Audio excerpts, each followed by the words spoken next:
In the middle of the second longest government shutdown in American history, Donald Trump left the country and traveled all the way to Asia to meet President Xi. And what did he do?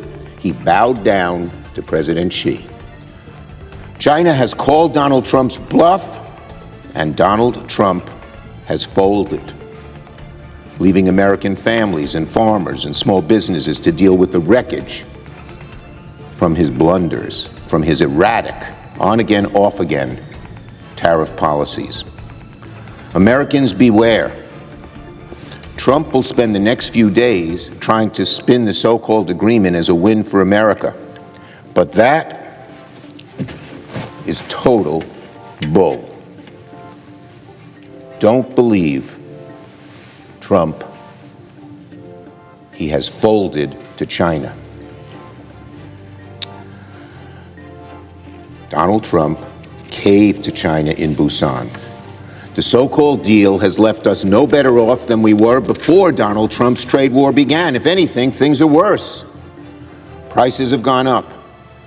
China has agreed to nothing of substance that will improve trade between our nations. On soybeans, this has been a total capitulation.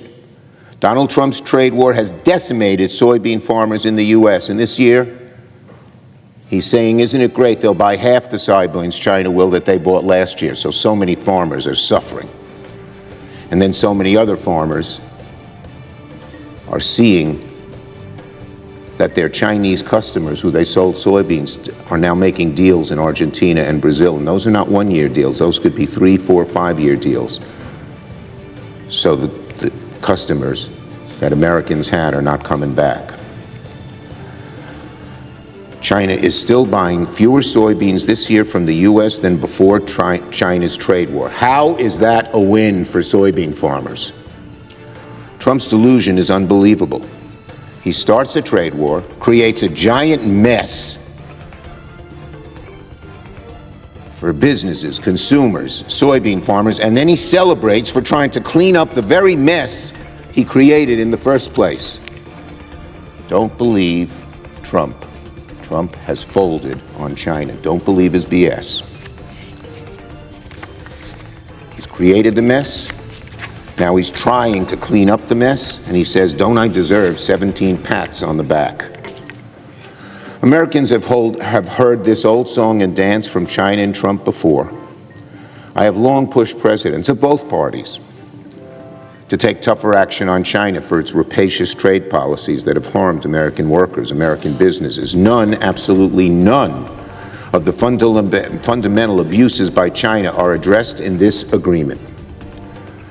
Trump didn't even bother about talking about China's abuses against American manufacturing. He secured no clear actions from China to address their funneling of chemicals that fuel America's fentanyl crisis. In other words, he says we're doing something on fentanyl. There's nothing specific.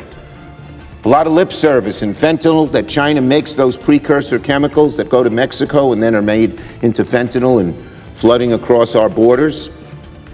Nothing specific. Nothing real. More bunk.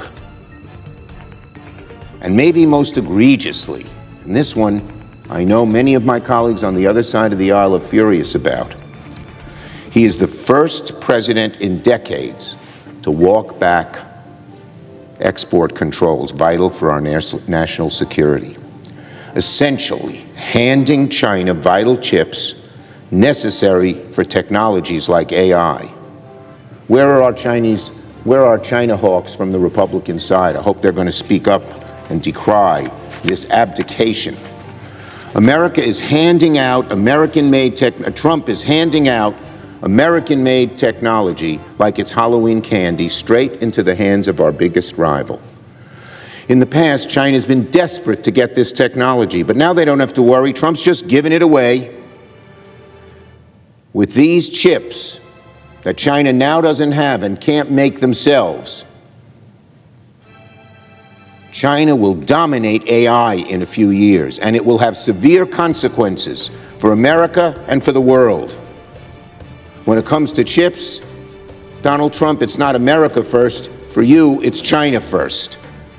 So you can have some picture that celebrates a so-called agreement that actually hurts us. America will regret the move of sending these chips to China for generations. We will come in second on AI if this continues to happen. They will set the rules of the road. America's greatness will diminish, all because Trump wanted to claim a false victory and brag that he got a deal with Xi. The list of Trump's capitulations to China goes on and on and on. For months, Americans have been taking it on the chin, paying higher prices for everything from appliances to Halloween candy and Halloween costumes because of Trump's disastrous trade policy. And now, looking at this agreement, it only begs the question, what was it all for?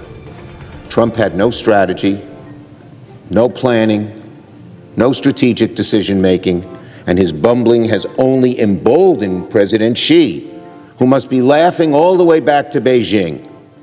You flatter Trump with a few words and he gives away things that America desperately needs.